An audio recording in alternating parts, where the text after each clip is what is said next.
935 কোটি 71,56,000 টাকা ব্যয়ে যুক্তরাষ্ট্র থেকে 55-66,000 ডিডব্লিউটি সম্পন্ন দুটি বাল্ক ক্যারিয়ার জাহাজ কেনার সিদ্ধান্ত নিয়েছে সরকার।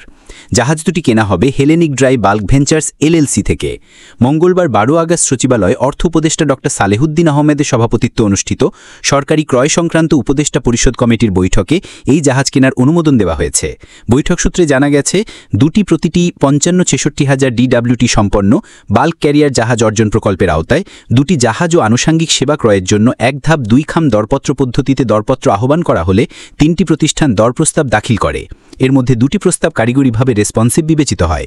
দরপত্রের সকল প্রক্রিয়া শেষে টিইসি সুপারিশে রেসপন্সিভ সর্বনিম্ন দরদাতা প্রতিষ্ঠান যুক্তরাষ্ট্রের Hellenic dry bulk ventures LLC থেকে 76.698 মিলিয়ন মার্কিন ডলারে জাহাজ দুটি কেনার সিদ্ধান্ত নেওয়া হয়। বাংলাদেশি মুদ্রায় এর পরিমাণ 935 কোটি 71,56,000 টাকা।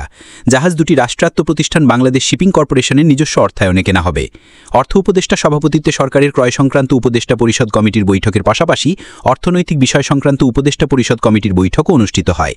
এই বৈঠকে বিশ্বব্যাংকের অর্থায়নে বিআইডব্লিউটি এর বাস্তবায়নধীন বাংলাদেশ আঞ্চলিক অভ্যন্তরীণ নৌপরিবহন প্রকল্প 1 চট্টগ্রাম ঢাকা আশুগঞ্জ ও সংযুক্ত নৌপথ খনন এবং টার্মিনাল সমূহ আনুষঙ্গিক স্থাপনাদি নির্মাণ, দ্বিতীয় সংশোধিত শীর্ষক প্রকল্পের প্যাকেজ নম্বর BRWTPW201, BRWTPW301 এবং BRWTPW102 এর অবশিষ্ট কাজ বাস্তবায়নে সরকারি ক্রয় পদ্ধতিতে সম্পাদন